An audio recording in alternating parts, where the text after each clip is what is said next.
Hi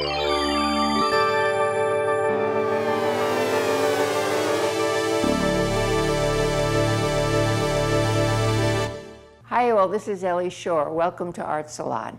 I'm happy to say that tonight is the beginning of the 7th season here. Our guest tonight is Lucinda Linderman, who lives in Miami Beach, and I'm really happy to be able to welcome her here. Lucinda is a native of Chattanooga, Tennessee, and lived there throughout her growing up years and through college, where she earned a bachelor's degree in biology in 2001. During the next 6 years, Lucinda worked as an assistant to a very well-known constructivist sculptor named John Henry. Some of you will be familiar with his work because it was shown in Northwood Village in a great variety of outdoor settings over several years. Lucinda then came to Florida and entered the Master in Fine Arts program at the University of Miami. She graduated in 2010 and has been working in this area as an environmental artist ever since. Lucinda's work uses post-industrial and post-consumer materials in all kinds of fun, playful, and innovative ways, and they have been shown in many locations throughout South Florida and in other places.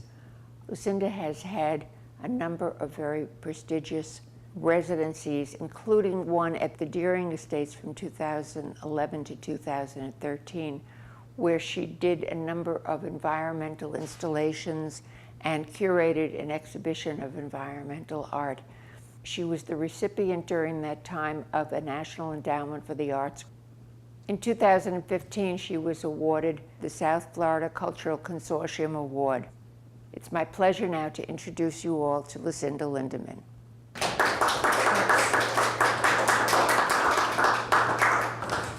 Hi. So I've been working with these materials for the past 10 years, and they're based on plastic that I collect around the city. I'm very interested in consumerism and all of the waste that we create, as Ellie was talking about. And I use really anything that I can find to make these works, anything I can find in a large quantity that I can put together in an interesting way. These are some various materials that I use. You can see that there's a wide variety of materials that I'm working with, and there are an endless way to work with these materials. There's not one particular way, and I've found a lot of different ways to put these things together. How did I become an artist? I had a very meandering path to becoming an artist. I was raised on a small farm in Tennessee, and I was pretty much left to the wild to do whatever I wanted and run around in the woods and climb up trees. I was not very maintained as a child. And I lived very close to nature. And then for family vacations, we would go to the Appalachian Trails, and I would do a lot of backpacking through the Appalachian Trail. And there I got to observe nature firsthand. I got to watch it while I was hiking for miles a day. And I really developed my love of nature as a child, wandering through these trails and seeing the way that animals and ecology interact. And this gave me an insatiable curiosity about the world around me, and it led me to study biology when I got to college. I didn't actually know I could be an artist until I was older, so biology was the logical choice because it went with the visual science of biology, of nature, and how much I loved it. And my favorite classes in biology were parasitology and botany, which you'll know, we'll come back to that in my artwork. And I had a wanderlust to travel the world. I think because I thought my surroundings were so beautiful in that I knew that the world must be much more incredible. And so my second year of college, I took off to Micronesia to teach English, which was an absolutely horrible experience. But the place was beautiful, and with all of the stress that I was under to teach students of my own age information that I didn't really know, I would go to the ocean and just hang on the coral reefs and watch the sea fans. I spent hours underwater just with a snorkel. I mean, that was like my sanctuary. And, you know, that has influenced me more than anything else, I think, in my life, is just being there and seeing these creatures and these colors. And I couldn't study marine biology because it wasn't offered at my college, so I continued with biology. Then I decided to go abroad again, and I took a year to go to Spain to learn Spanish. And this is where I realized that you can actually be an artist. I had no clue. I had never been to an art museum before. I was in my 20s. This was my first experience. There was Miro, Picasso, Dali, all of these really amazing Spanish artists, Antonio Gaudí. I spent hours at Park Güell on top of Barcelona just looking at every single piece of this park, and it was so absolutely magical. And I was 2 blocks away from the Sagrada Familia, so every night I would go and sit on a bench and look up at this architecture, and I was mesmerized by it. So I went back home, and everyone, especially my family, said, "Hell no, you are not going to be an artist." So I continued studying biology, and I took some ceramics classes. This is actually some of my very own pet slime mold that I grew, which, you know, I loved science as much as I did art, so it was fine to continue studying biology. So I finished my degree and decided to try some more art classes, and I took a welding course and learned how to weld, and then I had to support myself and had no other way to do it besides welding tow trucks in a factory. So I went and worked in a factory for a while, and then I was poached by John Henry, who needed a welder. And I started an apprenticeship with him, which actually only lasted a year, but I had a unique experience with him because he was a very hard worker, and he would work long hours, and the work was tough. It was physically tough. And so about 3 months after I started working for him, everybody else quit. And so it was just me and John for a year building his work. And I got this experience. I got 60 years of fabrication knowledge dumped into my lap. And I learned taps, dies, just every single part of fabrication. And he gave me a studio. And so then after the year, I ended up managing a studio and managing a crew for some of his larger projects. And he let me use his crane and forklift and other various things. And this is when I started calling myself an artist. So I was about 28 at this point, and I started making work.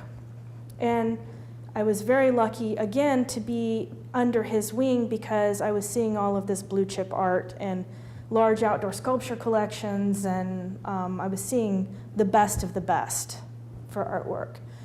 And my practice began by asking, how do I combine different materials? Because I had never had formal art education.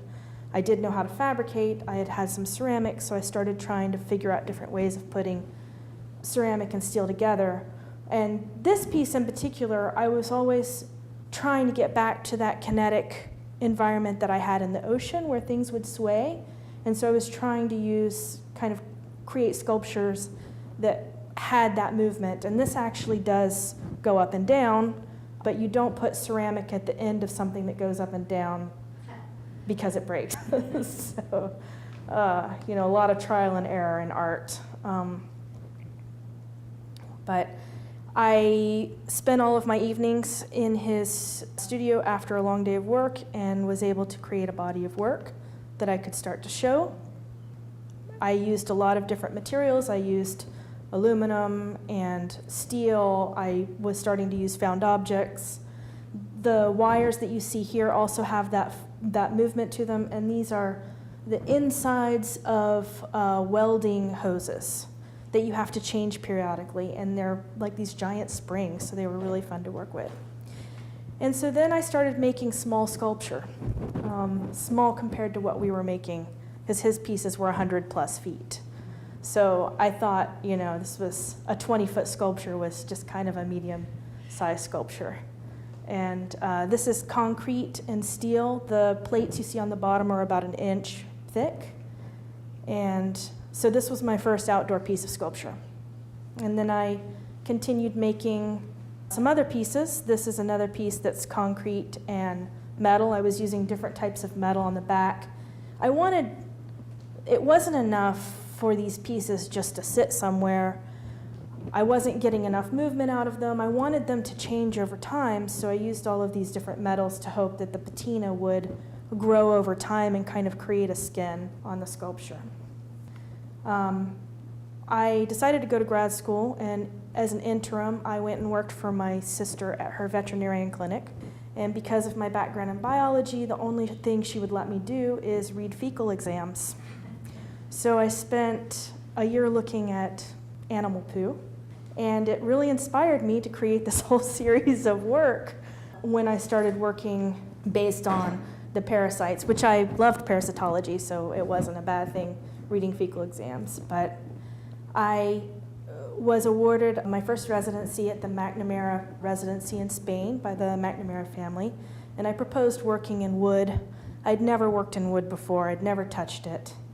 And I just approached it the same way that I had approached steel, with saws and grinders and sanders in a deductive method.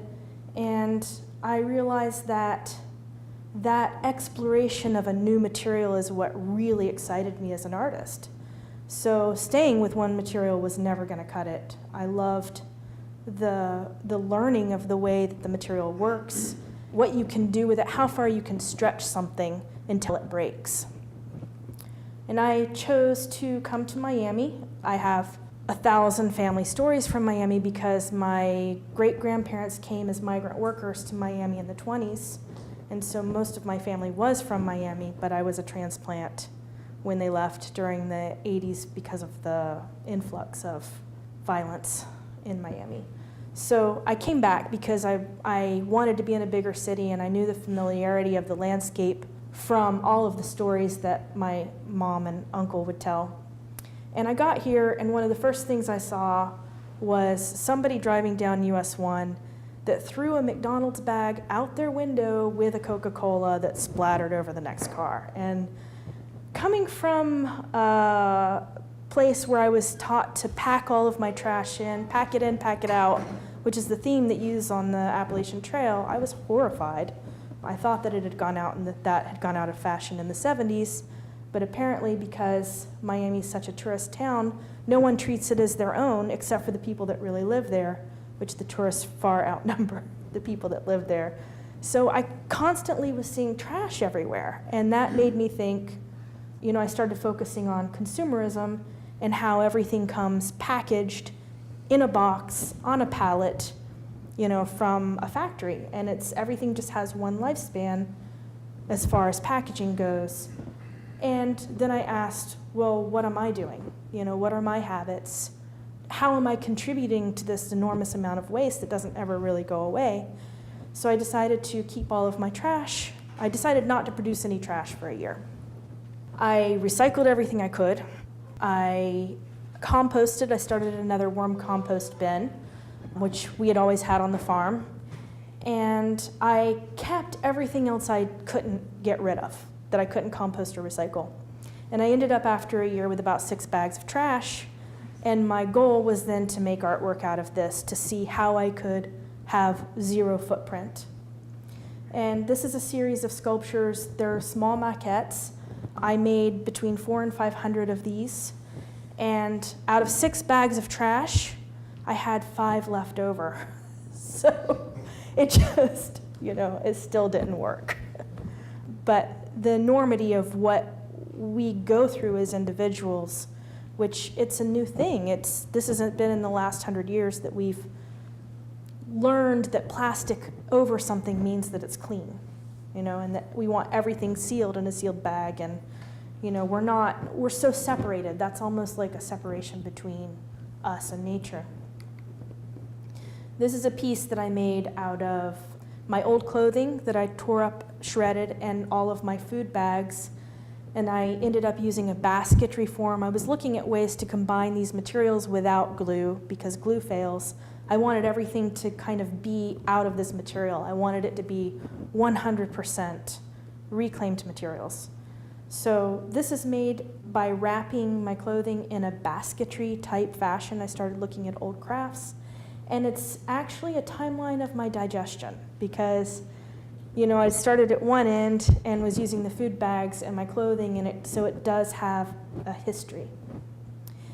And then I realized that I need larger quantities of materials to make different types of art because I really wasn't denting anything. I mean, what is 5 bags of trash out of all that's produced?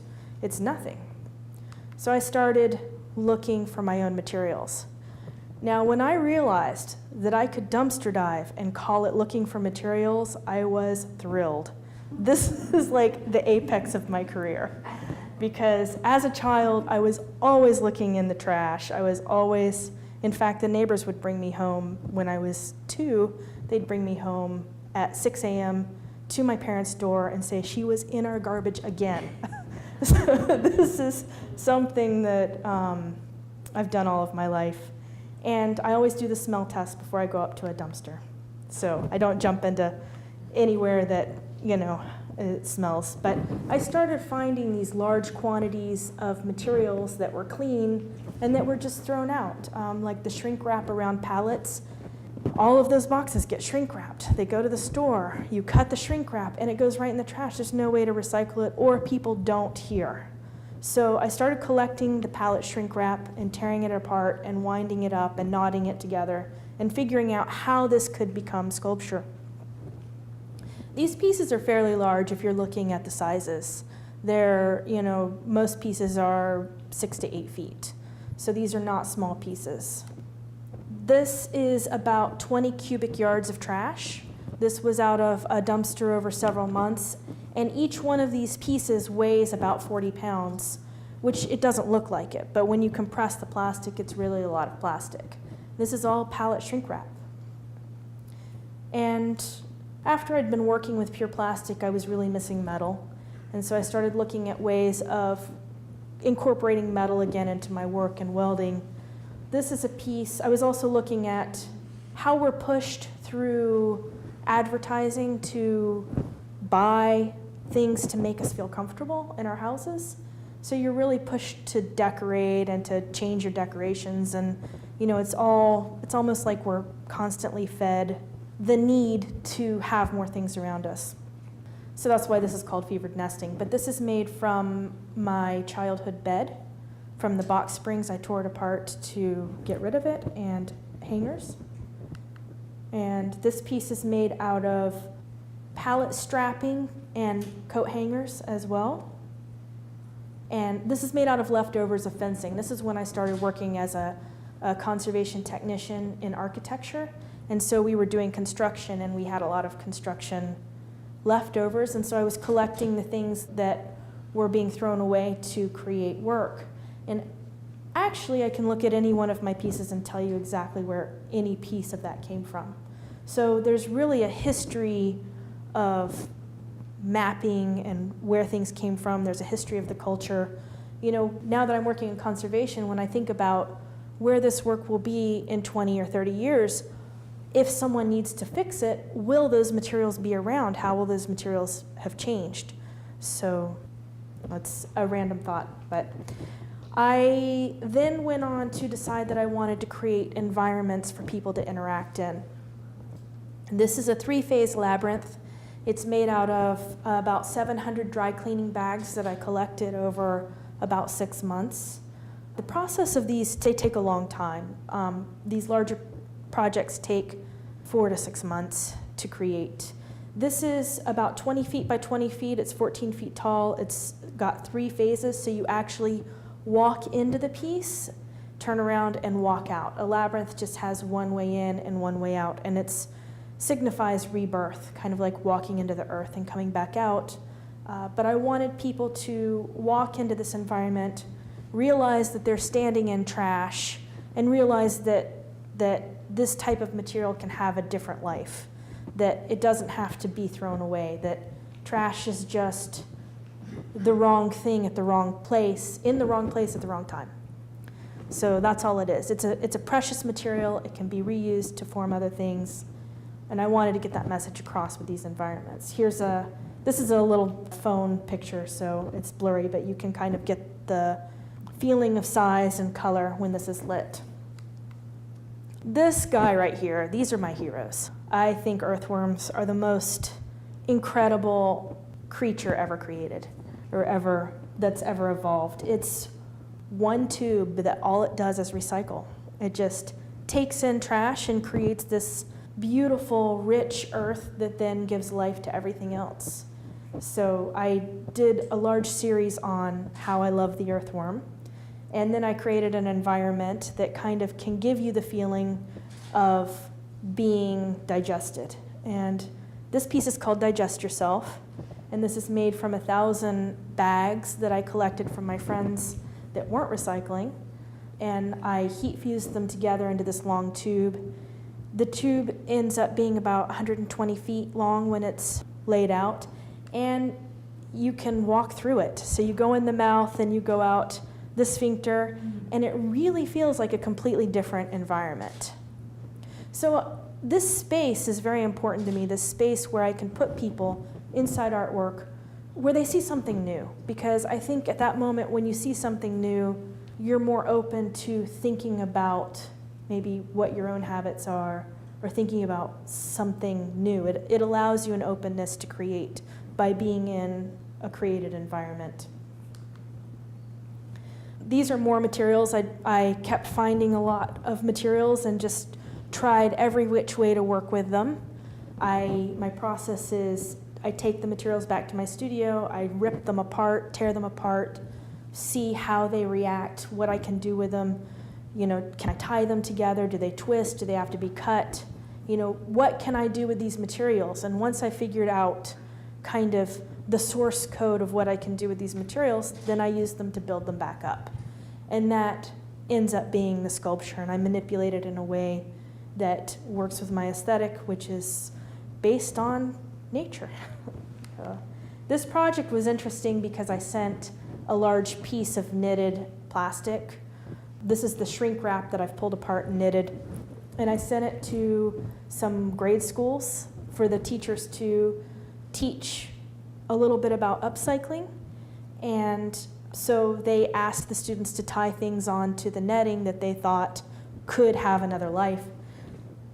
When I opened this box up, there were glasses, like eyeglasses tied to it, rubber duckies, ribbons, forks. I don't know where these kids, I think these kids just found anything and tied them to the sculpture, but it was pretty fun. It was a fun experience for me opening that box up and seeing what they had brought to tie onto the piece. This is another created environment with a lot of these different elements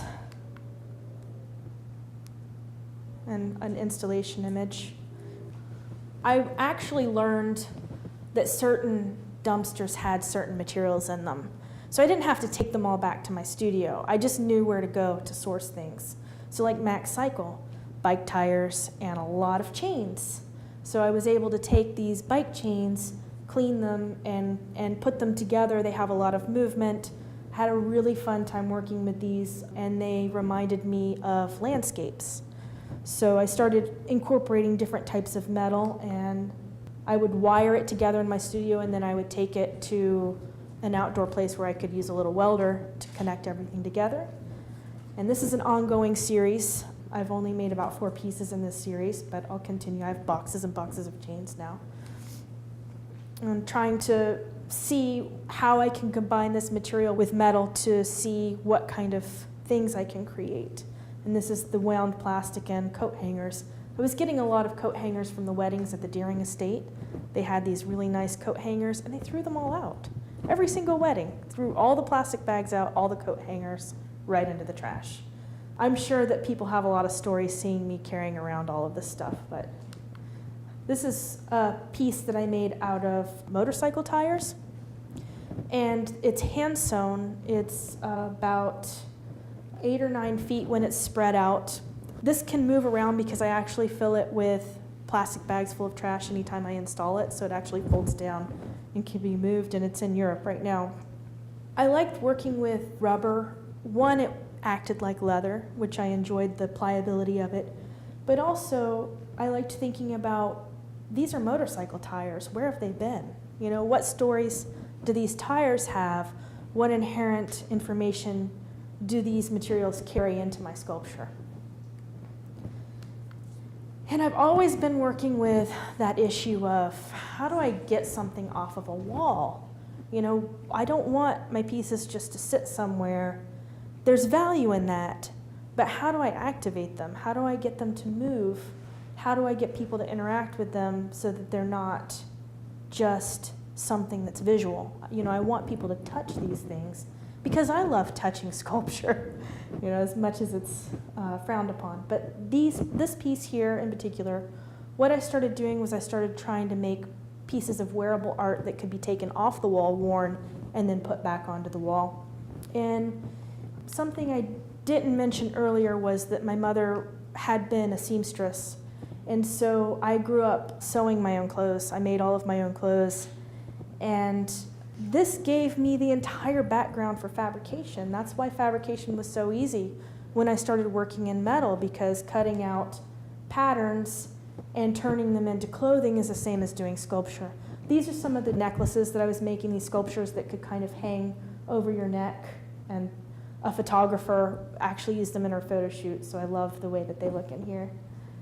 So I tried making some clothes because that was the next step, to have people wear some of these items that I had found. If you recognize the bike tires, the motorcycle tires, and the caution tape, which I took off of an old crime scene in Miami. Oh. These are dry cleaning bags and more saran wrap and pallet shrink wrap. This necklace, the outfit is actually made out of the heat bags that you put your food in, the hot or cold bags that you put your food in. And then the necklace is made out of a videotape of a guy skydiving.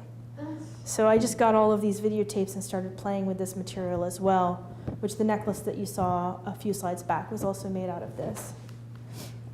And this is the rubber suit that you saw in another photo, but interestingly, this was a commission for Bernice Steinbaum, and she said she wanted an outfit, and so I thought, well, what better than to dress a gallerist in rubber? So you've probably seen her at some So you've probably seen her at some of the events dressed in rubber. It's another image. So the clothing was kind of a fun offshoot for me to see what else I could do with the material, but it's not something that I really consider part of my practice. Still looking at ways to make sculpture that people can interact with. This is the beginning of trying to do this process where I get people to interact with these pieces. This is a sculpture. It stands about 7 feet tall. It's made out of golf grips, because any of you that golf know that you have to change your grips frequently. And I found an enormous amount of golf grips because everybody in Miami golfs. So I used these, tied them together with bike tires to create this headdress type piece that then somebody can put on and interact with. And in the future, I'm hoping to make more of these objects that maybe someone could dance with or interact with or create some type of performance with it. And as far as performance, when I was in grad school, my professor told me, well, you should just be the plastic lady. I mean, just, do it. Just go all out. Dress in plastic, wear it head to toe, do everything. And I looked at her and said, you're absolutely crazy. I will never do that. So then the curator of Art Miami asked me to do it, and I said, okay. So I created this performance. I went with Marie Antoinette, which was known for the Queen of Excess, which is, I think, all false anyways, but it was an idea that we all have. So it was an easy transition to make something and to talk about excess, and to use this as a platform. And I found this extremely, I still don't like doing this. It's not comfortable to dress up. It's easier when you're dressed because you're kind of behind a mask. But I find it an enormously easy way to talk to people about this. It's a fantastic platform. Everybody was just swarming me, taking pictures, asking me what the hell I was doing. So I think that this is a very successful way to use this material, and it's something that I'm no longer as opposed to as I was before, but maybe I can get someone else to wear the costume. So I was asked to do it again, and so I went on to create this allegory of a woman swimming in our oceans if we continue using plastic, because all of our plastic just ends up there anyways. So I had this huge wearable artwork that I would go around to the fairs and lay down and start swimming.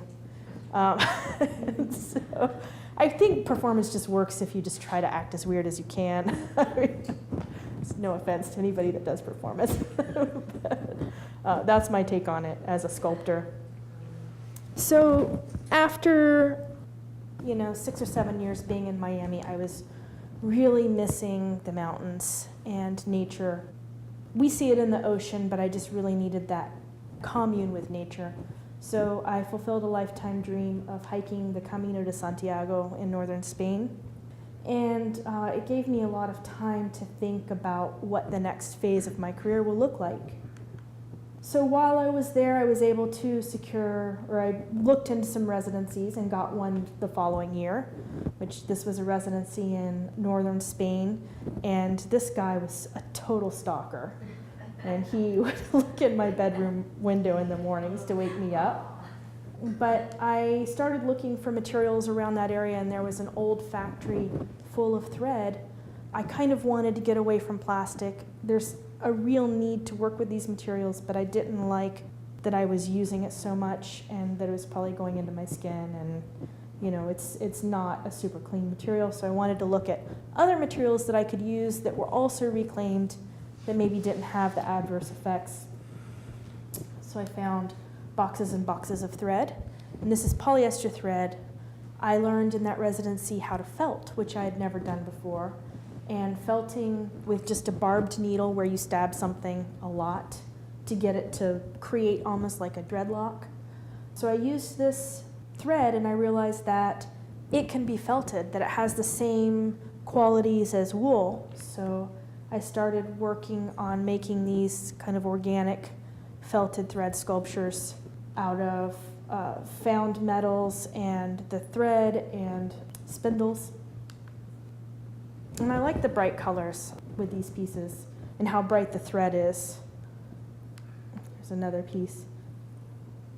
Then I was looking at other ways of using this material, and I was flying over the Everglades on my way home from someplace and was mesmerized by the way that the Everglades look from the plane. I mean, there are purples and yellows and areas of reflection, almost like mirrors, and it was so beautiful. And I thought, okay, well, I'll see what I can do with that imagery, which mine is not nearly as beautiful as the real thing, but it's a decent interpretation. And so this is a large felted tapestry that is 13 feet by 5 feet, and it's made out of reclaimed thread and lint and fur and kind of anything I could find to felt together to create this. And I used old fabric as a backing. And this took me about 4 months to create. It's all done with hand needles, so it's all stabbed. Just each area is felted 3 or 4 times because I have so many layers that I had to put on it to make it hold together. And this is an installation of what maybe things will look like in the future with sea level rise, where we'll have to be using boats instead of cars. So kind of an imagined future in how the Everglades are getting inundated with water because they're a limestone base and water just comes in and it doesn't have anywhere to go and it can't get pumped out. So I was invited to participate in the Lost Stories and Spaces of Vizcaya, which was a 100-year anniversary at Vizcaya, where we looked at different places in Vizcaya to look at how James Deering lived. And he was an avid sailor, and he had a map rack in the courtyard area with all of the sailing maps, and I got to go into the archives and look at these maps. He was a very progressive person. He had elevators in his house, fire extinguishers all over the place. He was really into technology, and he was definitely progressive. So I can imagine that with him having a house on the water, if he were alive today, he would be very concerned that during periods of flooding that Vizcaya is really experiencing sea level rise. And so I took a lot of his maps and translated them into what it would look like with sea level rise. I worked with a scientist from that studies sea level because I wanted to make sure that my information was accurate and it wasn't, I don't want to create fear in anybody. I just want to try to be accurate about the information that I portray in my artwork and that I don't go by hearsay. So I worked with maps from NASA and I worked with a sea level rise scientist to create, we came to the conclusion of looking at all the data that in about 50 years there could be a possibility of 3 feet of sea level rise, and in about 80 to 95 feet of sea level rise. This is if business continues as normal. I'm expecting all of our kids that are graduating to save us, but if they don't, if business continues as usual, we continue our practices the way that we're doing them, then this is a real situation. And this is an example of the Everglades now and the Everglades in, I think it's 2016, in 100 years. So 5 feet of sea level rise. This is the Bill Baggs State Park, the Cape of Florida, and the pink areas indicate sea level rise with 3 feet. And this is all felted. These are about 36 inches by 40 inches. You saw the original map racks. This is Vizcaya with 3 feet of sea level rise. And I wanted to do something from the archive. So these are the blueprints of Vizcaya translated into a felted map. Here's an image of the Caribbean. So looking at the different ways that I use art as a practice, I decided, I saw these directions to make a Portuguese dinghy. And it said, if you want to build one dinghy, you can use 1.5 sheets of plywood, or you can build 2 dinghies out of 3 sheets of plywood. So I invited one of my friends to come build a dinghy with me. So I thought that would be fun. And you guys have probably seen or heard Carrie Phillips talk. And so we got together and we built these 2 dinghies, and we ended up using them and showing them as artwork. And this is exhibited and yes, they floated. And everybody was asking us where we got the dinghies, which was funny because that was the artwork. Because we're sculptors and it's not hard to build a dinghy. But this is her work and my work floating together in the Deering Estate. And last year I was invited to produce something for the H2O Smithsonian exhibit at the Frost Museum. And so I wanted to work with their trash. So the first kind of week or so that they were open, I went in and started pulling water bottles out of their trash. Not out of their recycling, because they have recycling containers, but people don't use them. So I started collecting all of these plastic bottles, and I don't know if they regret offering me this because I kind of showed how many bottles they're using, but I took these and cut them apart and then tied them back together. I used one of these little, it's a really cool tool. It's a razor blade on a piece of wood that you can just slice bottles open. I'm sure you've seen them. And I used those to create strings and to tie the bottles together. And I had some netting behind it to kind of create the image of a sculpture. And an interesting thing happened is that people started tying their wristbands to this netting. And somebody kept trying to pull them off, and I said, no, just leave it. So I came back a few weeks later, and the whole piece was covered in these brightly colored wristbands. And I love it. I love that people get it immediately. This is not, it's just easy to understand, and the kids are coming up and they're tying their wristbands on it. And so it magically turned into what I wanted it to be without knowing. So that's, I think, where I want to move my practice into these types of interactions where I can bring people in to look at things in a way that they wouldn't look at them otherwise. This is an experimentation with natural materials, and this is another direction that I'm looking at in my work. Is the big question now. I know people understand my artwork when they see it. They know that it's made out of materials. They know that consumerism, overconsumption is a problem. But how do I get them to care? Because I think a lot of people just don't care. They're so isolated from nature that the desire to save it isn't there. So I am now looking at ways to, how do I get people to care? How do I bring people into nature and allow them to have the types of experiences that I had as a child, to give them that affection in order to try to protect it, in order to try to do something, you know, buy land to turn into a park, anything that helps us preserve what we have now before it's gone. That's it.